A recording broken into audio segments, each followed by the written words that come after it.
No matter your race, your color, your how much money you make, we should all love one another and help each other. We should all love one another and help each other. We should all love one another and help each other.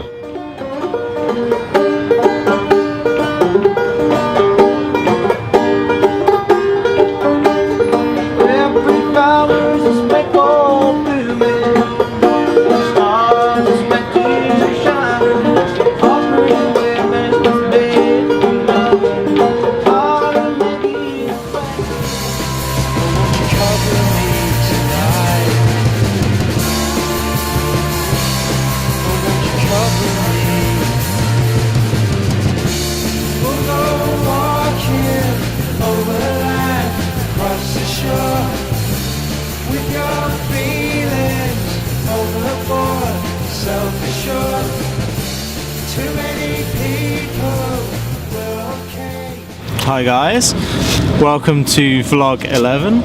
I'm here in Seattle, up in the northwest of America. I'm going to run myself around Seattle and kind of do a bit of a music legacy tour, because for me Seattle is a home of so much amazing music.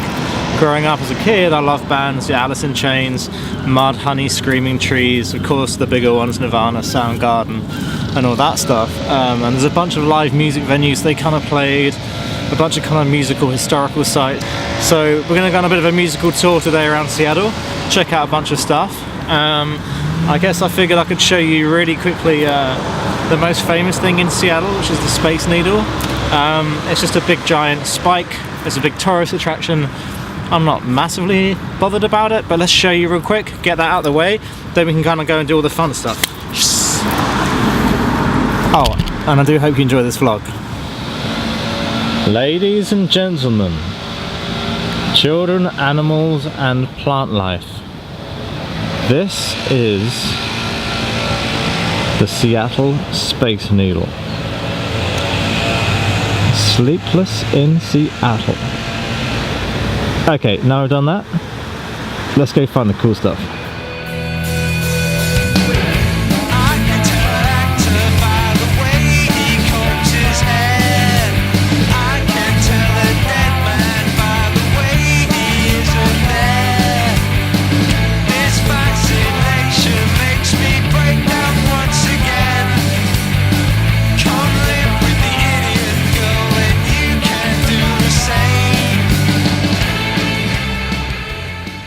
Hi guys, so I've just been plotting on my map some different sites I'm going to go and have a look around today, all by foot, all on the walking kind of schedule, so that's going to be pretty cool, bit of exercise. But the main thing is Seattle is such a history of music. You know, the bands such as Nirvana, Pearl Jam, Soundgarden, Alice in Chains were a huge influence on me when I was growing up. Screaming Trees, Melvins, Mudhoney, all that kind of stuff I grew up with, and it's all kind of very much the Seattle kind of scene. So we're going to go on a quick walking tour of Seattle. I've kind of just devised a moment ago. We're going to see some venues where Nirvana played Smells Like Teen Spirit live for the first time.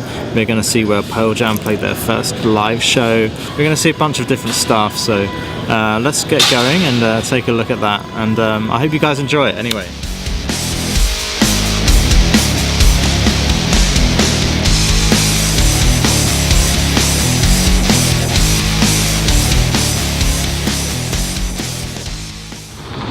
Okay guys, so we've reached the first stop of today's little tour, which is the Goodwill thrift store.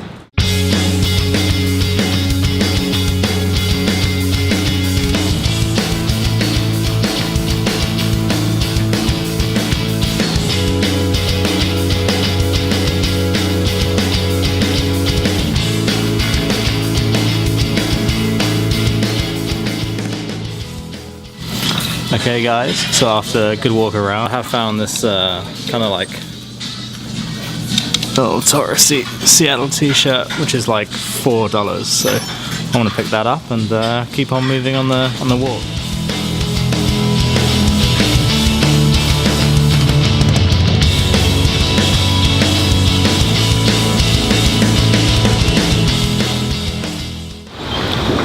It's interesting, just walking through the city centre towards downtown in Seattle, and you just stumble across this allotment in basically the middle of all these kind of like modern buildings and office blocks and building work and whatever, industrialization. And then here, just like seemingly very out of place, is this really random allotment, but it's really cool, huh? Plant power, right? Plant power.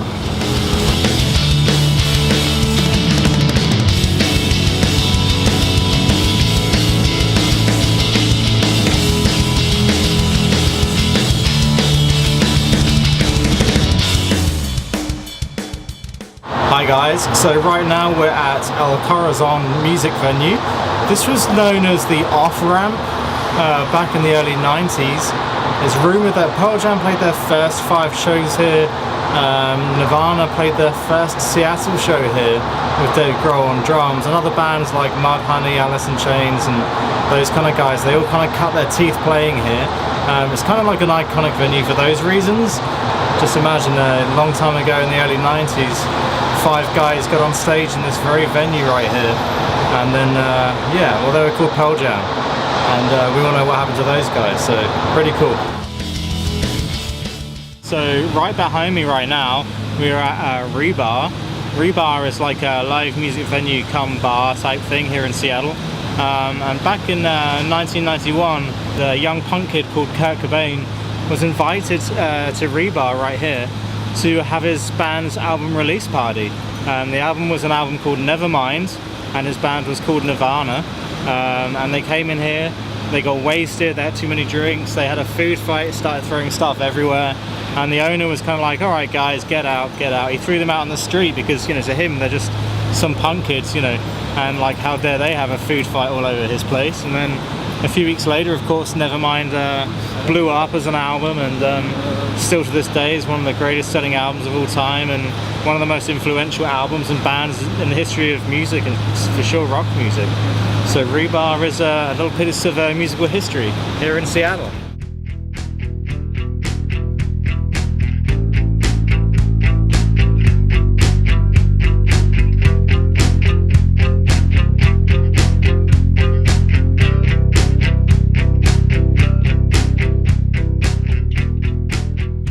So right now we're just off First Avenue. Right behind me you see this kind of like graffitied wall we got going on back here. Well, that's the side of what used to be called the Vogue venue. It's now called Vane Hair Salon, so it's quite different. But back in the late 80s, a band called Nirvana played their first ever Seattle show in there. Kind of. I mean, technically speaking, their A&R record label guy said that really they played a show in a place called the Central Saloon as their first ever gig. Now we're gonna go and see that later on too anyway, but actually the record guy, he's kind of right, but like basically that show they played there was to like the record label guy and about 2 or 3 other people. It was like a showcase, it wasn't like a real proper show. But this was the first show in Seattle they ever played to like a proper live audience. There's like still only 2 or 3 dozen people in there, but they were kind of real paying punters out to kind of watch live bands and that kind of stuff. Hi guys, so we're just now walking down to Pike's Place Market. That's a huge marketplace up down on the waterfront here in Seattle. And I believe the very first Starbucks in the entire world is in this very spot. And I don't know if you know, but I like coffee. Let's go dig it out. Let's go dig it out.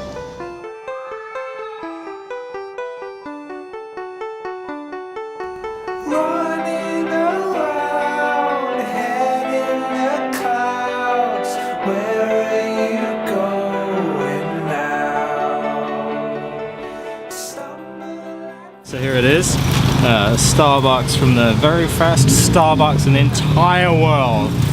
Here's the verdict. Coffee always makes me smile. To be honest, let's be honest everyone, it tastes like any other Starbucks, but it is from the first one. The original no less. So yeah, cool, cheers. So we're getting towards the end of my first day here in Seattle. We've still got a couple of places left to check out. Earlier on we went to the Vane Hair Salon, which used to be the Vogue Club, and that was largely considered like Nirvana's first ever like show in Seattle. However, before that very first show, there was one tiny show where they played this place called the Central Tavern or Central Saloon, and they really only played to their record label A&R guys, so they were signed to Sub Pop Records back then, which is a huge Seattle label, launched tons of bands from this area.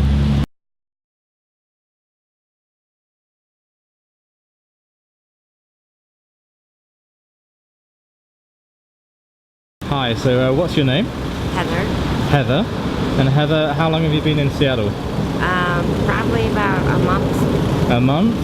And whereabouts have you been before Seattle? I'm from Ohio. Ohio? That's a long way from home. Yes, it is. So what brings you to Seattle? I lost my job and I lost my house, so I thought I'd come here and start over. Right. Right now I'm homeless, and You're homeless. I think people need to learn to love each other, because there's no love in the world when it comes to homeless people. We are looked down on. And it shouldn't be that way, because God does not want us to be hated. God is a God of love, and He wants us to love each other and unite. I agree. No matter your race, your color, how much money you make, we should all love one another and help each other. And what's the hardest thing about being homeless right now? Sleeping on the streets and being by yourself. Loneliness? Yeah. And scared that somebody might steal something from you, do something from you. It's hard to take a shower. It's hard to do anything. Everything, finding food, whether it's food, clothes, whatever, you've always got to look. It's a constant job, when most people just get to walk into their house and have everything they need right there. Thank you very much. No problem. Listen, I hope you find somewhere to sleep tonight, and I want to give you a big hug, but I'll do it after this. I'll turn this off there.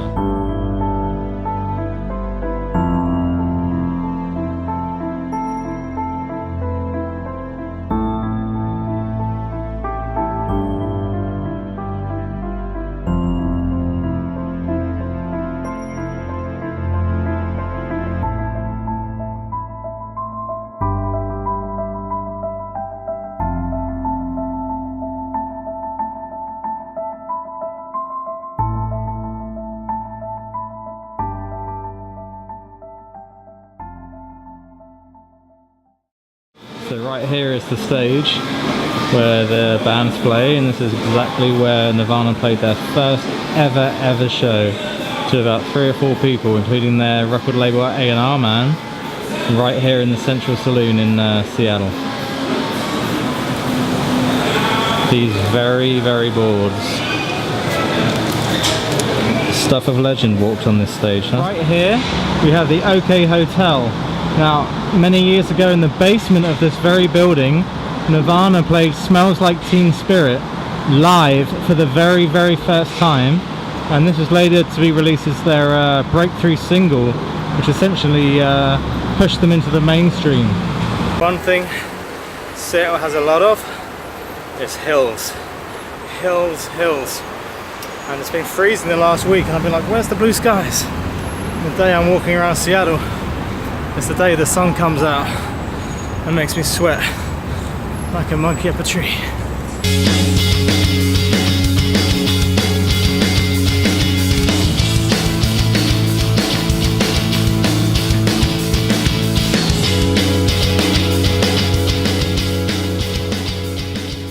And just a few nights before Cobain had actually died, he'd gone into Linda's Tavern himself with a friend and had a beer in the booth at the top of the stairs. And that was the very last place Kurt Cobain was ever seen alive.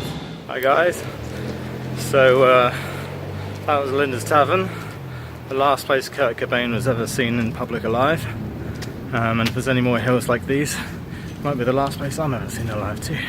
Good news is, I get to go down these hills. Hi guys, so we're just approaching the Black Sun sculpture, which is in Volunteer Park here in Seattle. A lot of people say that the Soundgarden song Black Hole Sun was influenced by this sculpture. Truth of the matter is, who knows, but it's probably very likely it was. A lot of people, a lot of people say that more so people used to come up here and hang out and kind of you know, drink beers and look at over the hill down on Seattle, and that's probably what inspired it more so. But anyway, let's have a look.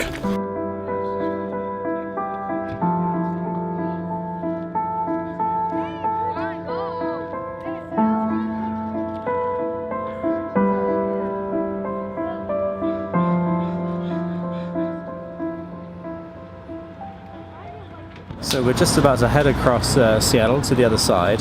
We're going to 171 Lake Washington Boulevard. That address is the address where Kurt Cobain lived, and also where he died. I remember as a kid going to sleep one night and hearing on the news, on the radio, that Kurt Cobain has killed himself. And we were kids at that time, you know, me and my friends, and we were into Nirvana. It was kind of a big thing back then, you know. And one of our friends, only one of them, had MTV, because we didn't really have it back then. Cable wasn't a really huge thing in England for everyone to have, you know, some did, some didn't. And our friend had cable, so we went round to his house the next day on MTV to watch live coverage. And I just remember seeing the house. I remember seeing people lighting all these candles outside the house. I remember 1 or 2 days after the event, Courtney Love, Kurt Cobain's wife, came out of the house and kind of greeted all the fans mourning outside. Well, it was a huge deal at that time, and still is now, you know. He's very much an iconic figure in not just rock music history, but music history, you know. Very important guy. So anyway, we're going to go there, pay our respects, and take a look around, and I guess see the house that I saw on the news a lot as a kid, you know. So kind of interesting, pretty cool. Anyway, let's go, let's get to it.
your color, your how much money you make. We should all love one another and help each other. We should all love one another and help each other. We should all love one another and help each other. We should all love one another and help each other.